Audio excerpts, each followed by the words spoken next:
knechten van die Heer, alle knechten van die Heer, ons nachts in die huis, van die Heere staan, diep op julle handen, na sy heiligdom, kom loop die Heer, kom loop die Heer, kom prys sy naam, ons gemeente saam, beleef sy lof, besing sy naam, diep op julle handen, na sy heiligdom, kom loop die Heer, kom loop die Heer, kom loop die Heer, alle knechten van die Heer, wat s'nachts in die huis, van die Heere staan, diep op julle handen, na sy heiligdom, kom loop die Heer, kom loop die Heer, diep op julle handen, na sy heiligdom, kom loop die Heer, kom loop die Heer.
Amen. Baie dankie.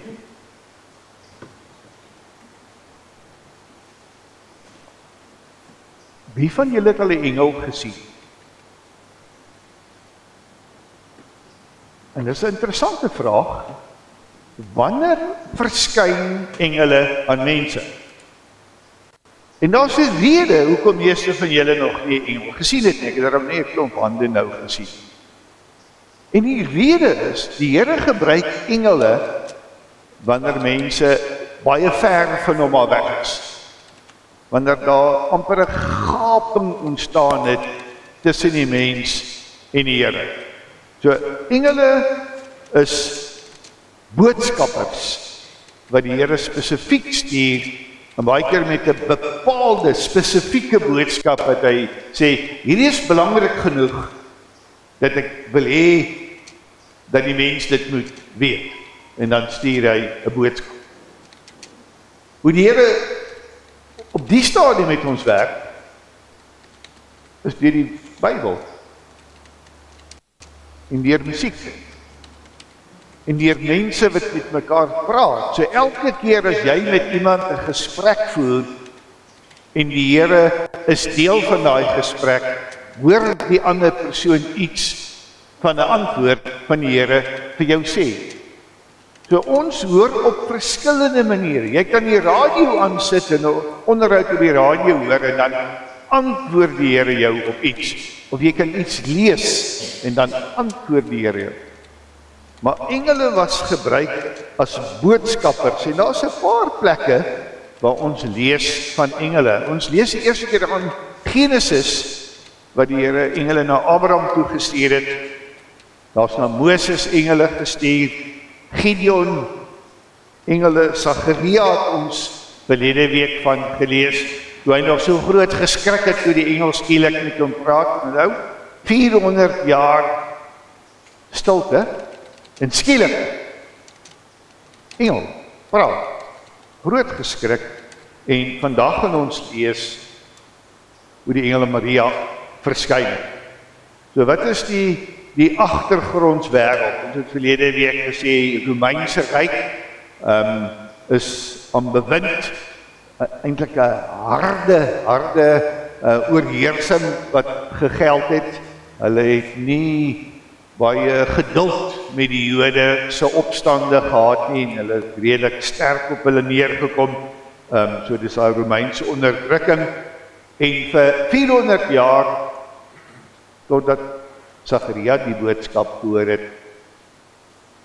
eintlik geen engel, geen boodskap, geen stilte. So daar's 'n 400 jaar gap, kan nou amper sê, tussen die Ou Testament en die Nuwe Testament. Dus net nou die gedeelte gelees, dan hou so 'n bietjie in gedagte verwagting. Toets jouself. Wat verwag jy vandag van die Here? As jy wil hê die Here moet vir jou iets doen nou, wat gaan jy vir die Here vra? Dis jou verwagting. Miskien wil jy net hê die dominee moet klaarmaak dat ek by my Sondag ete kan uitkom. Dis ook 'n verwagting en dis nie onredelik nie, maar ons het verwagtings. Of miskien hoop ek net, ten minste verstaan ek vandag iets wat hy sê. Dis ook 'n verwagting. Maar wat verwag jy van die Here? Wat lê nou op jou hart? Kom ons word net so oomblik stil en dan dink jy net, wat wil jy nou van die Here vra? Vra dit vir hom. Kom ons word stil ook julle wat aanlyn kyk, en dan doen ons ook so 'n gebedsaal.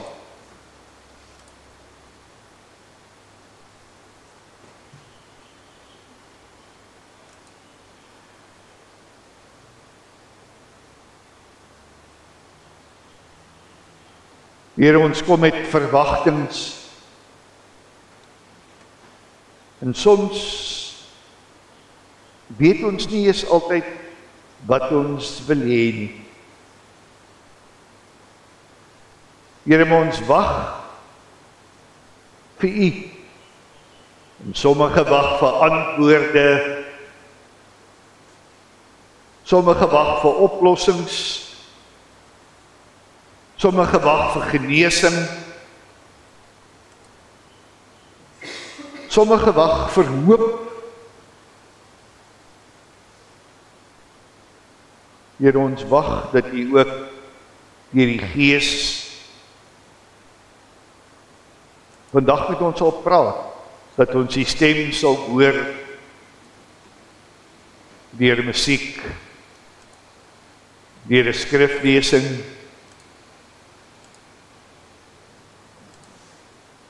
deur 'n boodskap. Here, ons wag ook dat ons harte en ons gees en ons verstand vir U oop sal wees, en dat ons ook kan raak sien alles waarvoor ons in dankbaarheid ook aan U ons dank en ons eer kan bring. Dank Here dat U ons toelaat om met U te praat, en dat U ons toelaat om U te hoor. Mag U ons ook so deur die Gees inspireer om as die kinders te leef. En met hoop te leef.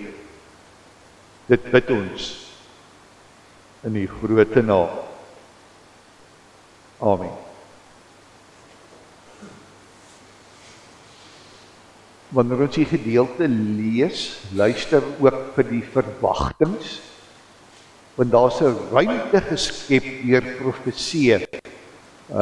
Jesaja 7 vers 14 staan daar: 'n maagd sal swanger word en 'n seun in die wêreld bring. Ook in Jesaja 9 staan daar: 'n seun is vir ons gebore, hy sal wonderbare raadsman, magtige God, ewige Vader, vredevors wees. Engel Gabriel het gesê hy sal groot wees, hy sal die seun van die Allerhoogste genoem word. Hy sal op die troon van Dawid sit. Aan sy koninkryk sal daar geen einde wees nie. Micha 5 vers 2 daar staan: die Messias sal uit Bethlehem kom. So die Jode het hierdie prentjie met verwagtings gehad, met die profeseë wat gekom het, en dis waarvoor hulle wag. En dan die gedeelte wat ons vandag lees, kan ons amper sien hoe profeseë en die werklikheid mekaar inhaal, wanneer die engel ook dan aan Maria verskyn. Ons het verlede week van Elisabeth gelees, hulle is bloedverwante. Dis interessant, die beskrywing sê nie presies of hulle niggies was, dis die aanname dat hulle niggies was, maar daar's ook 'n vermoede dat dit self 'n tannie kon gewees het, of verder weg se familie. Wat ons weet, hulle is familie. En Elisabeth is baie ouer. Sy word as baie diplomaties taktvol as in 'n gevorderde leeftyd beskryf. En nou is nogal interessant hoe hulle daarna kyk. Dan word vermoed hulle dit beteken sy's post-menopausaal. Dis die vermoede dat dit 'n term is wat gebruik word om te sê 'n vrou het nie meer die vermoë om swanger te word nie. Dis die term wat daarmee gebruik word. So hulle raai julle hoe ou is oupa sy. Sy kan van 55 tot in haar 60 wees, hulle weet nie. Sy was met Sagaria getroud, verlede week 'n bietjie daarna gekyk. Kinderloos. Maria aan die ander kant is 'n baie jong meisie. Nou die vermoedes is dat Maria tussen 12 en 15 jaar oud kon gewees het. So hoekom sê julle dit? Van dis gewoonlik die tyd waarin die meisies van daai tyd getrou het, tussen 12 en 15 jaar oud. Dis hoe oud hulle was as hulle dan nou ook geslagsgereed geword het, en dit was die Joodse ouderdomsdatum. Sy was nog 'n maagd gewees, sy was wel verloof aan die timmerman met die naam Josef, daar sê, arm, onbekend, klein dorpie waar hulle uitgekom het. So jy kan eintlik die kontraste tussen die twee sien, eintlik, die een kan nie swanger raak nie, en die ander kan nie swanger raak nie, want sy is nog 'n maagd. Geografies, Maria in Nasaret gebly, klein arm afdorpie, ongeveer 100 tot 120 kilo's, hulle is nie presies seker nie, maar dis omtrent die afstand kilometer van Jerusalem, so dis nogal ver van Jerusalem af gewees, en dan Elisabeth vermoed hulle nie so ver nie, maar in die so 3 dae se stap was sy weg gewees, wat hulle uit mekaar uitgebly het. En dan gaan ons die gedeelte lees van hoe die engel aan haar verskyn het. Ek wil spesifiek vra, soos jy dit lees, dat jy vra, wat val jou op? Wat in die gedeelte wat ons saam lees, vang jou oog? Dat jy kan vir ons die skriflesing opsit. Ons het reeds 'n gebed daar gedoen. Dan gaan ons hierdie gedeelte saam lees daar uit Lukas uit. In die 6de maand van Elisabeth se swangerskap het God die engel Gabriël gestuur na 'n maagd in Nasaret, 'n dorp in Galilea. Sy was verloof aan Josef, 'n man uit die geslag van Dawid. Die naam van die maagd was Maria. Toe die engel by haar kom, sê hy, ek groet jou begenadigde, die Here is by jou. Sy was verbuisterd oor die woorde, en het gewonder wat die begroeting tog kon beteken. Die engel sê toe vir haar, moenie bang wees nie. Dis soos 'n refrein, elke keer as die engel kom, dat hy sê, moenie bang wees nie. Hy sê vir haar, moenie bang wees nie, Maria, want God bewys genade aan jou. Jy sal swanger word en 'n seun in die wêreld bring, en jy moet hom die naam Jesus gee. Hy sal groot wees en die seun van die Allerhoogste genoem word. Die Here God sal hom die troon van sy voorvader Dawid gee. En hy sal as koning oor die nageslag van Jakob heers tot in ewigheid. Aan sy koningskap sal daar geen einde wees. Maar Maria sê vir die engel, hoe is so iets moontlik? Aangesien ek nog nooit omgang met 'n man gehad het nie.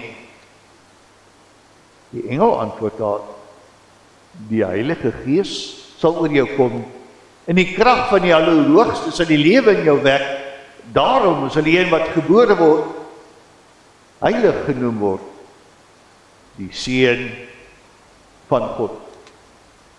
Kyk, 'n bloedverwant van jou, Elisabeth, het in haar ouderdom self ook 'n seun ontvang, en sy wat as onvrugbaar bekend was, is nou al in haar 6de maand.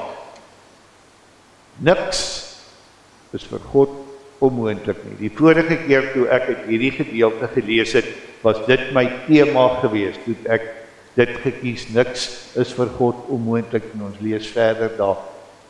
Maria sê toe, ek is tot beskikking van die Here, laat met my gebeur wat u gesê het. Toe het die engel van haar weggegaan. Julle wat langs iemand sit, sê gou vir hulle, wat het jou oog gevang? Wat van wat ons oor hier gelees het jou opgeval? Net so vinnig, sê net gou vir die ou langs jou, voor julle vergeet. Sê net gou vir mekaar.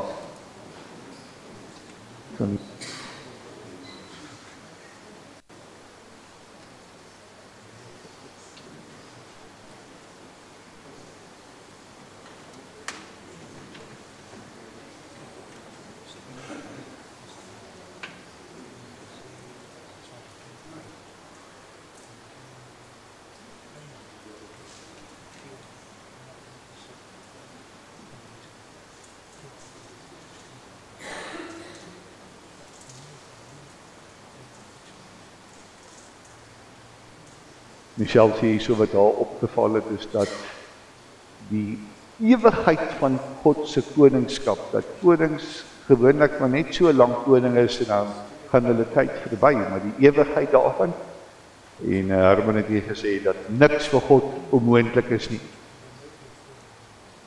En so het die stem van die Here na elkeen van ons wat hierdie gedeelte ook gehoor het, gekom.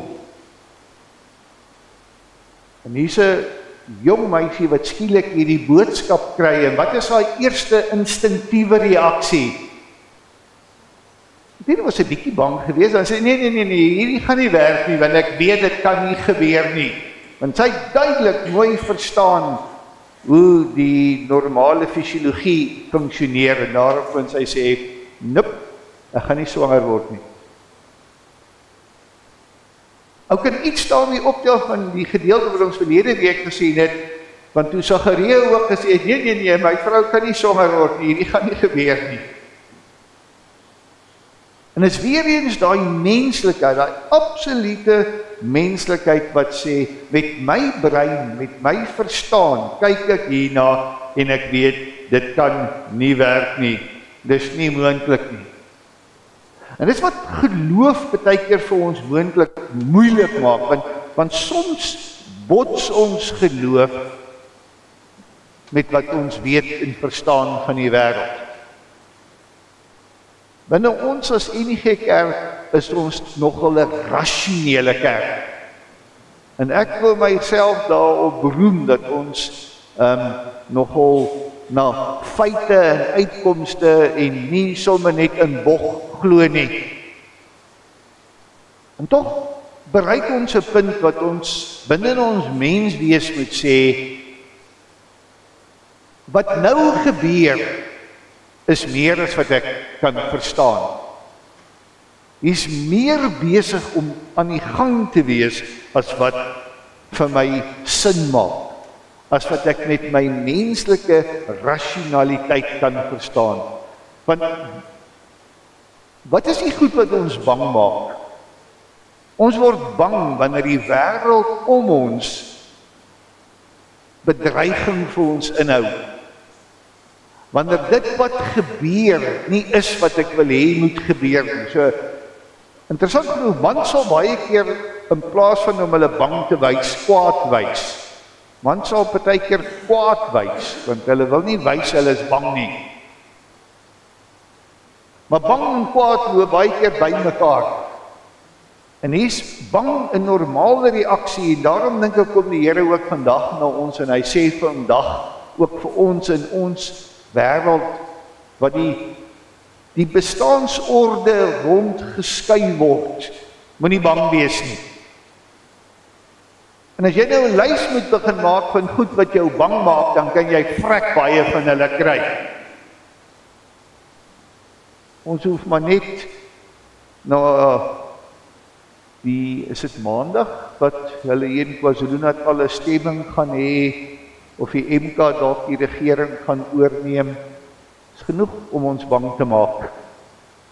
En dan kan ons van gesondheidslysies bykry, en ons kan finansiële lysies bykry, en ons kan, dan skielik dan is ons nog nie eens met engele wat skielik met ons kom praat het nie. En ons beleef dat ons groot mense baie keer so negatief oor die wêreld is, dat hulle kinders bang maak. Dis 'n nuwe tendens wat ons agterkom, dat jong mense amper met 'n vrees vir die wêreld groot word, omdat hulle heeltyd by groot mense hoor hoe sleg gaan dit. Weet dat jy nie nou nog hier binne kan sê, kom ons luister nou 'n bietjie na goeie nuus ook, en jy dink sy het nou nogal in ons storie spesifiek dit gesê. Moenie bang wees nie. En die rede wat hy dan vir Maria gee, is jy het genade by die Here gevind. En so kom God vandag na elkeen van ons en sê, want so lief het hy die wêreld gehad, sodat elkeen wat glo nie verlore sal gaan. En dis die boodskap hierdie eeue wat die Here vandag ook na ons bring en sê, ek ken jou, ek het jou op jou naam geroep, jou vingerafdrukke is uniek. Mense, net dit alleen slaan my asem weg. Ek dink ek was so standaard 5 toe ek 'n boek gelees oor die Fransman wat die begin het om die geheim van vingerafdrukke gebruik en hoe hulle polisie toe die eerste keer moorde met vingerafdrukke opgelos het. En van toe af, hier in die einde van die 18 iets, word vingerafdrukke geneem en hulle het nog nooit 'n dubbel gekry nie. Selfs van al die Chinese, daar is nie een wat dieselfde is nie. Mense, nou kom verduidelik dit gou vir my. Dit slaan ons verstand te bowe en dan moet ons as mense sê, my brein is te klein om dit te verstaan. En dis wanneer ek verstom kan staan oor die grootheid van die natuur. Om na die sterre te kyk en te dink, ons sien net so 'n klein deeltjie en hoe verder die Hubble teleskoop ry, hoe meer goed sien hulle. Wow! Hoe klein kan ons wees en hoe skerper mikroskope kyk, hoe meer sien hulle nog steeds. En dan moet ons soms miskien erken, ons weet ook net soveel. En dan maak die Here belofte, ja Maria, en sê die Heilige Gees sal met jou kom. En as jy nou vandag my vra presies, hoe het hierdie bevrugtingsproses gewerk? Ek het geen benul nie. En dit is 'n groot stryd vir baie mense wat die maagdelike geboorte bevraagteken en hulle hak so vas by hoe het dit nou presies gebeur, dat hulle met hulle menslike logika in 'n stryd betrokke raak, wat hulle amper eintlik hulle eie geloof ondermyn in die ouen van die dag. En daarom sal ek die eerste wees om te erken, ek bely dat die Gees van God oor Maria gekom het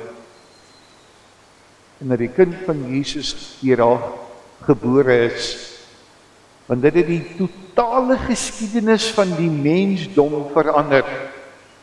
En ek kan nie vandag op 'n wetenskaplike wyse eers probeer om te verduidelik hoe die proses gewerk het nie, maar ek kan die impak van die proses in mense se lewens sien en hoe Jesus en God, die Vader en die Heilige Gees mense se lewe omgedraai het. En wat sê Maria dan na dit vir haar verduidelik is? O ja, nou verstaan ek presies glashelder wat gaan hier gebeur. Nee. Maar sy maak eintlik 'n belydenis om te sê, laat met my gebeur wat hy gesê het. Dis eintlik 'n oopmaak in haarself tot beskikking stel van die Here. Die interessantheid is, dis presies dieselfde keuse wat mense vandag nog moet maak. En dan is daar mense wat kom en net sê, nee, ek gaan dit nie glo nie, ek wil hiervan niks weet nie, dit maak vir my geen sin, want met my menslike brein kan ek dit nie uitwerk nie, en daarom verwerp ek dit. Of ek kan sê, dankie Here, dat jy met my as 'n gewone mens ook 'n pad geloop. En of dit nou 'n jong meisie was en of dit Elisabeth was wat al heel wat ouer was. En of dit in die Nuwe Testamentiese tyd is en of dit vandag 2025 is. En dis hoekom ons skersies aansteek, want ons wag ook vir die Here. En wanneer mense hulle self oopmaak vir die Here, wanneer ons eintlik vir God toestemming gee om ons lewe oor te neem, dan gebeur daar goed met mense. En dis die pad wat die Here met mense loop. Leef uit die genade en die woord wat die Here vir ons gee. En so ontvang ons die woord van God en werk die Gees van God ook binne in ons. Maar het ons steeds die keuse om te sê, Here, laat gebeur soos U wil. Miskien is dit ook hoekom die gebed laat U wil geskied so vrek moeilik is. Dit is vir ons moeilik om dit te bid. Want eintlik wil ons hê, daar moet gebeur wat ons wil hê. Eintlik het ons eie plannetjies en ons eie verwagtings. Kan julle onthou wat julle nou gebid het, toe ek gevra het, gaan dink aan julle verwagtings? En soms hak ons so vas by wat ons wil hê van die Here, dat ons soms nie vra wat wil hy van ons hê nie. Maria het hier bevestiging gekry, en skielik kom daai profesie wat daar van Jesaja en Micha en al die tyd gekom het, skielik val dit in plek, en jy kan vandag hier sit en dan kan jy hoor, 'n ewige koningskap. En dit gee ons as gelowiges vandag daai krag om te weet, hierdie gaan nie verbygaan nie. God is 'n realiteit in die bestaan van die mensdom. En waarvoor wag ons? Ons wag dat hy weer kom. Dis waarvoor ons wag. En daarom kan ons kersies opsteek en kan ons stil word en kan ek in 'n gebed nie blind wees vir die realiteit om ons nie, maar die krag hê want God is by my, en dan kan ek vashou in daai wonderlike woorde. Niks is vir God onmoontlik nie. En dan beteken dit nie, hy gaan alles waarvoor ek vra doen nie. Die Here spring nie rond as ek 'n gebedjie sê, en nou moet hy spring, want ek het nou dit en dit gevra nie. Want my ervaring baie keer van mense is hulle kwaad word en dat hulle 'n geloofskrisis kry, want dit wat hulle wil hê gebeur nie. Miskien moet ons bietjie meer vra, wat wil God hê moet gebeur? En ons gaan ook met onbekendheid die toekoms in. Dis nie een van ons wat weet wat in die nuwe jaar gaan gebeur nie. Hier's dalk 'n paar hier wat so 'n bietjie 'n knop op hulle maag het oor, ek weet nie wat die nuwe jaar gaan gebeur nie. En ek is onseker hoe dit gaan uitwerk, en ek is so 'n bietjie bang oor dit en dat. En dan kan ek net vir jou sê, jy's normaal. Want dis hoe ons as mense voel daaroor. En eintlik behoort ons so daar te voel.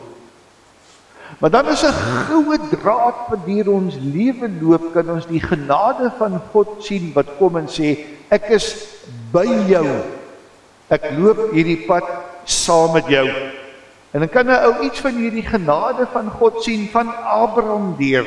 Dis die krag wanneer ons met die doop kom en reg weer kom en iets van hierdie seëning van geslag tot geslag kan sien. En dan kan ek met 'n sekerheid die toekoms ingaan, want God is by my teenwoordig. Hy sal daar wees, die seun van die Allerhoogste, hy wat op Dawid se troon sit, sy koninkryk sal geen einde hê nie. En dan kan ons iets van Maria se verhaal skielik sien, wat eintlik as bewys lewer om van, nie Maria nie, Maria sien in haar niggie Elisabeth se swangerskap die bewys van die swangerskap. En dit maak dat sy kan sê, maar as dit met Elisabeth kon gebeur, dan kan dit met my gebeur. En dis baie keer wat ons vandag ook sien, dat wanneer mense getuig van God se genade, wanneer God deur gewone mense werk, dan is dit die kragtigste manier om te sê, so werk die genade van die Here. Mense kom nie tot bekering oor geestelike indrukwekkende preke nie. Mense kom tot bekering wanneer gewone mense vir iemand anders sê, dis wat die Here in my lewe vir my gedoen het. Mag ons so opnuut hoor wat die Here vandag vir jou sê. Ek het nou gevra, julle moet vir mekaar sê wat het julle gehoor. Die Here het dit ook vir jou gesê. En die Here het ook vandag vir ons gesê, niks is onmoontlik. En ek is op die troon. En mag ons dan antwoord as gelowiges om te sê, Here, hier is ek. En laat met my gebeur wat U gesê het. Gebruik my binne in die plan. En dan kon ons met 'n baie groot rustigheid ook vandag hier in die Adventtyd sê, dankie Here dat ons hierdie ou verhaal kan hoor, maar dit ook vir ons vandag tot krag en bemoediging en versterking kan lei. Kom ons word 'n oomblik in gebed stil en dan sluit ek ook met 'n gebed vir ons af. Kom ons bid saam.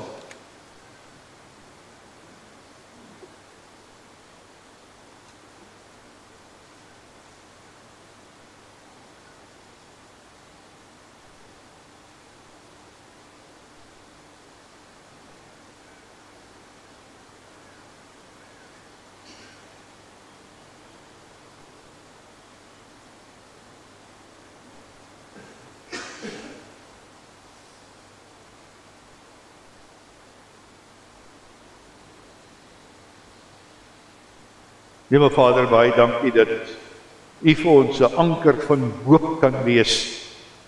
Dankie Here dat U gewone mense soos Maria en Elisabeth kan gebruik het, maar dat U vandag nog steeds ook vir ons as gewone mense gebruik in die plan. Here, ons bid vandag vir elkeen wat bid vir genesing van gesondheid, wat stoei met gesondheidsuitdagings. Here, ons bid vir jong mense wat onseker is oor hulle toekoms en waar hulle gaan werk kry en wat hulle gaan swat, wat gaan met hulle gebeur. Here, ons bid vir ouers wat toenemend die uitdagings beleef en hoe om hulle kinders ook veilig te hou en gereed te kry en toe te rus om die uitdagings ook in die werklikheid te hanteer. Ons bid vir oupas en oumas en die rol wat hulle moet vul en ook soms die swaar omdat hulle ver van hulle kleinkinders ook kan wegwees. Hier ons bid in hierdie Adventtyd dat U opnuut vir ons ook 'n kers van vreugde sal aansteek. Dat ons kan raak sien wat ons het om in dankbaarheid ook oor te jubel, maar dat ons ook so met hoop kan lewe. Here, ons bid vir ons eie gemeente. Here, ons bid vir ons kerk, ons is nie blind vir die uitdagings waardeur ons mense ook gaan nie. Here, ons hoor van dele in ons land wat deur swaar droogte gaan. Hoor van mense wat werk verloor en fabrieke wat toemaak. Is bewus van politieke onstabiliteit. Here, maar ook soveel wat ons hoop gee. Dankie Here vir elkeen wat vandag aanlyn luister, maar ook elkeen wat hier in die erediens sit. Dankie Here dat ons saam kan sing, saam kan bid, en saam ook kan weet dat U is God bo alles. En dat U ons op U naam geroep het, en dat ons daarom met hoop en met liefde kan leef. Dankie Here vir die voorreg om ook vandag hier uit Lukas deur U woord geïnspireer te kon word. Ons vra dat die genade vir ons en ons mense genoeg sal wees. Amen. Daar is geleentheid om die Heer te dien met die liefdesgawes. Is daar iemand wat dalk nog 'n opmerking wil maak van wat u net nou gehoor het? Ek sien jou hand hierso.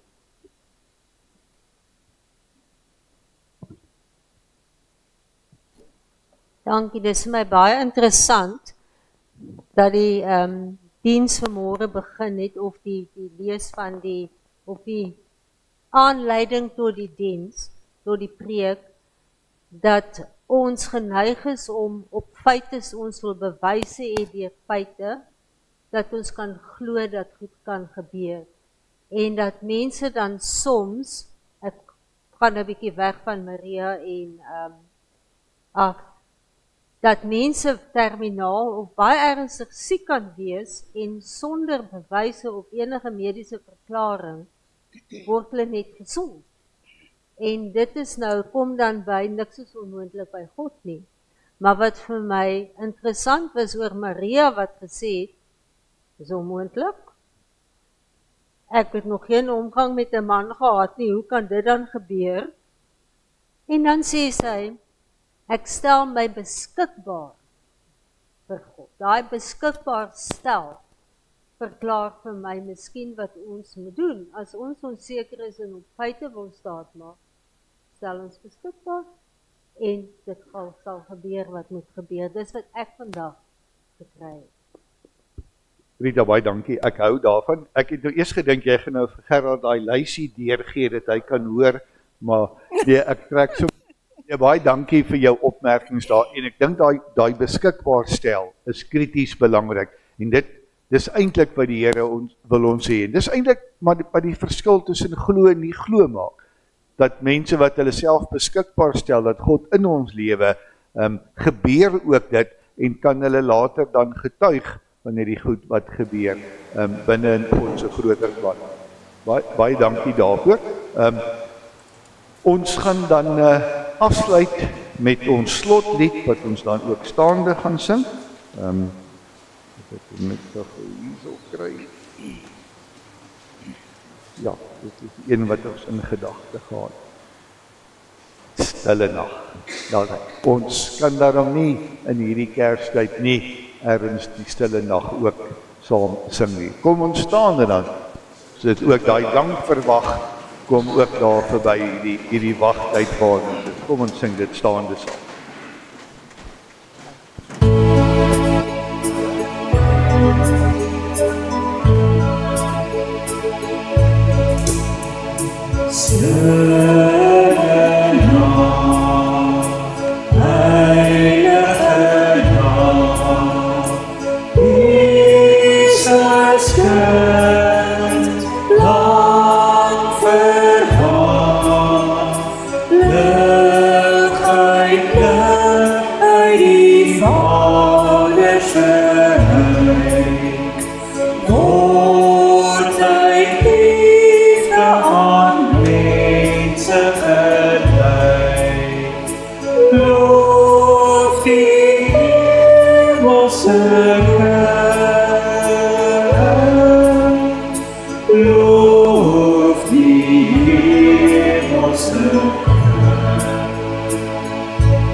ontvang dan ook die seën van die Here en gaan in sy vrede.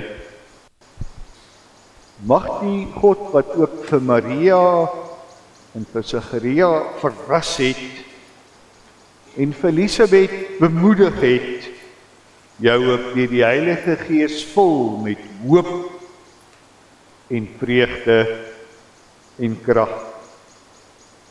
Mag die God wat sy woord hou jou vandag opnuut vul. Mag die Heilige Gees jou met sy krag vul. Mag Jesus Christus vir jou 'n lig en 'n leiding ook in die lewe wees. Gaan met die vrede van God waar jy ook al gaan. Amen.